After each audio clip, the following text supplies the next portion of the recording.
The echoes of the gunshots of the 1794 insurrection had barely subsided when the three neighbours of the Republic, however hard it might be to use this word to define them, took to the parcelling out of the prostrate Lithuanian Polish state. It was painful for us, who in the past defended the rights of the nobility so ardently, to see that we had failed to protect the freedom of our motherland. The armies of the three states were devastating our villages and towns, as representatives of Russia, Austria and Prussia met in St. Petersburg and partitioned the Republic for the third and last time. Our last ruler, Stanislas Augustus Poniatowski, who had become the king without kingdom, abdicated the throne a month later. And having settled in Grodno, he lived the rest of his life as an ordinary citizen. Meanwhile we, Lithuanians, though gritting our teeth, swore allegiance to the Russian Empress Catherine II. Soon Europe forgot the existence of a big and mighty state that was once a republic of two nations. Russian functionaries started lording over Lithuania, as long trains carried the items looted in Lithuania to Russia, paintings, books and other valuables. Catherine II was in a hurry to award her nobles with estates and lands seized from the rebels.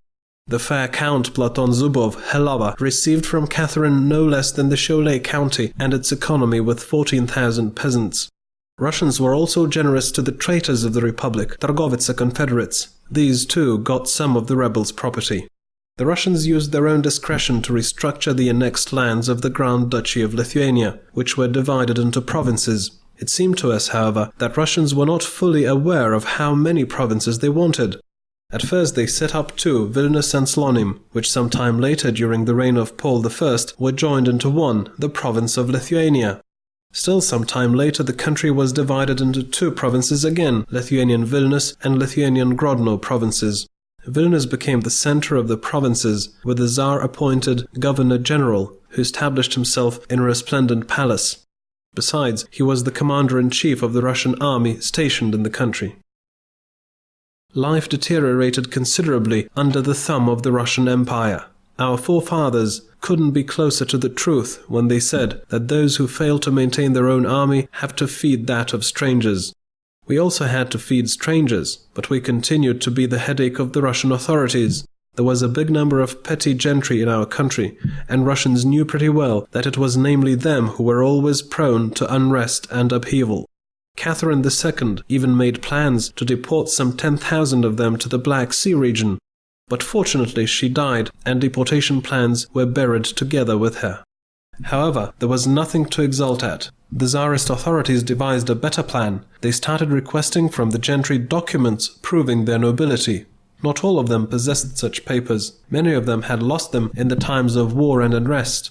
Their fate was quite sad. They lost the privileges enjoyed by the gentry and were equated to the townspeople and peasants. But even those who managed to retain their titles could not be joyous. The rights of the gentry had been curbed. All they could do is come together to the county or province parliaments to make decisions which could influence only the issues related to local administration and taxes.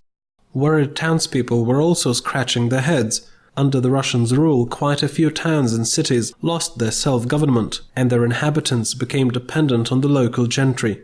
The burden of taxes for peasants as well as townspeople became 3 times higher. More than that, in 1796, the cruel recruit levy was imposed, and serfs had to serve in the Tsarist army. Many of them never returned home.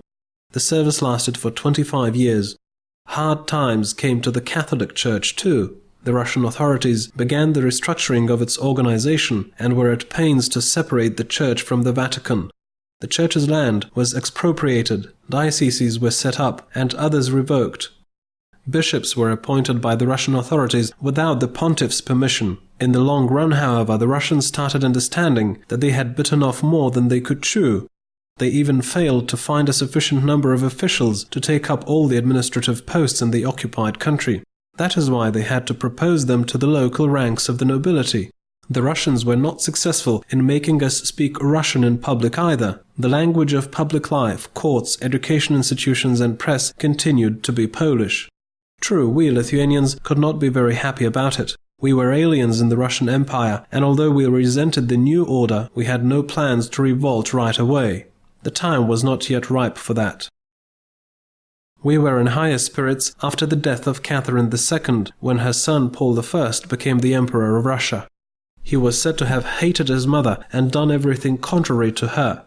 That was why he softened the aggressive Russian policy in the occupied lands.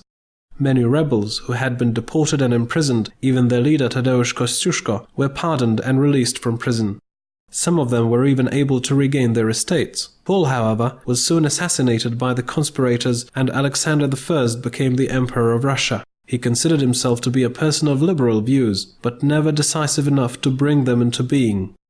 Nevertheless, during the reign of Alexander I, there was some glimmer of hope for the reconstruction of the former Republic, or the Grand Duchy of Lithuania, at least as an autonomy. The Tsar was prompted the idea by his close friend and influential nobleman of the Lithuanian-Polish family, Prince Adam Czartoryski, as well as by the Duke Michael Kleopha-Soginski.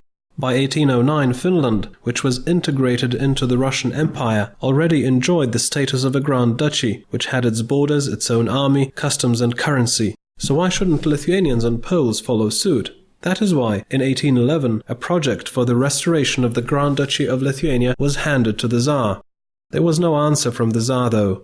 Alexander was never decisive enough to start doing something along these lines. Besides, he was too preoccupied with more serious issues. The empire was on the threshold of a war with Napoleon, so tiny Lithuania and its hopes were of little interest to the Tsar.